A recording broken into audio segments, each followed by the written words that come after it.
I'm going to tear you apart from the inside.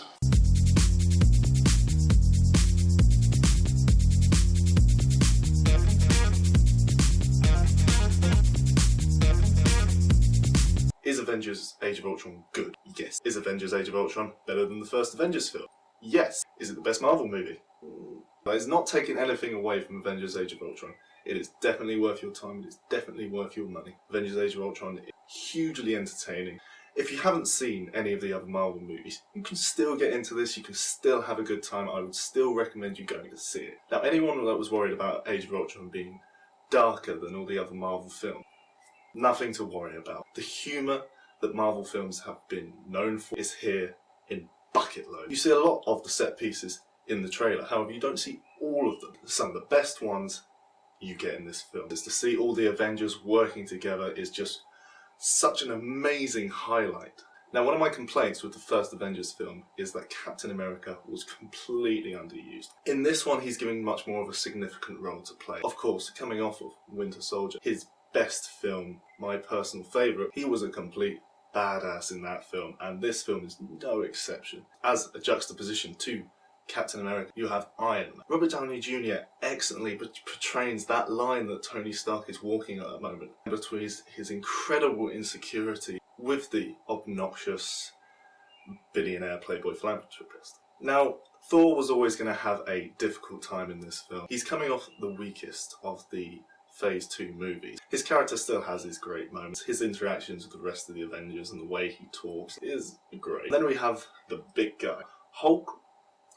He was better in the Avengers. No one saw how entertaining he would be, how funny he would be. Hulk smash! In this one, he still has those moments. They're not as good as the first film. We get a lot of Black Widow expansion. She has become one of the more popular characters in the Marvel Cinematic Universe. It's understandable why. She has got so much depth to her and so much going on. We find out an awful lot about her in this film, a surprising amount. And as a result, she goes into completely different directions, which are amazing to see her character go through. Now, Hawkeye wasn't really an Avenger in the first Avengers film. The majority of the film, he was brainwashed. They addressed that in this film hilariously, and he's given a lot more to do. It is great to see the character development and the expansion that he gets. Quicksilver. Now, we all knew it was going to be the Marvel Quicksilver compared to the Fox's Quicksilver. He's not better. He's okay. His character just seems a bit dull. A big surprise for me, which I was not expecting in this film, Scarlet Witch is awesome. She is excellently portrayed by Elizabeth Olsen. Her powers are incredibly strong. Awesome to see how they work as well with the special effects. She really causes a problem for the Avengers, not so much on a physical level, but more on a personal level, which is excellent to see, and a great vehicle to lead us into this more personal driven moments that we see from the Avengers. Okay, the man of the hour. Well, not really man. Ultron. He's insane. He is by far the most intimidating Marvel villain we have seen. At first I was worried because of course he's all going to be CGI. He looks great. He is a fantastic villain. Surprisingly, one of the most terrifying and intimidating villains that we've had is actually one of the funnier ones. Well, that gives him a real personality that is unique among all the other villains. It's the Avengers sequel.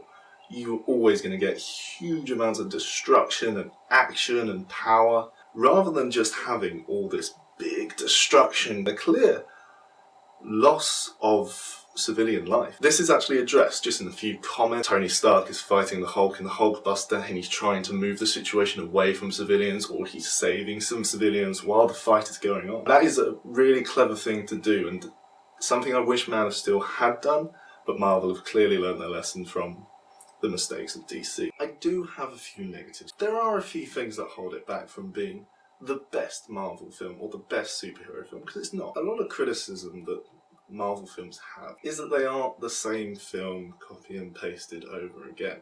To some degree, this film suffers from that again. The ending, although I'm not going to spoil it, does repeat something that has happened before in the Marvel Cinematic Universe. We are now only one film away. We've just got Ant-Man, and then it's Captain America Civil War, which is supposed to be this big face-off between Iron Man and Captain America.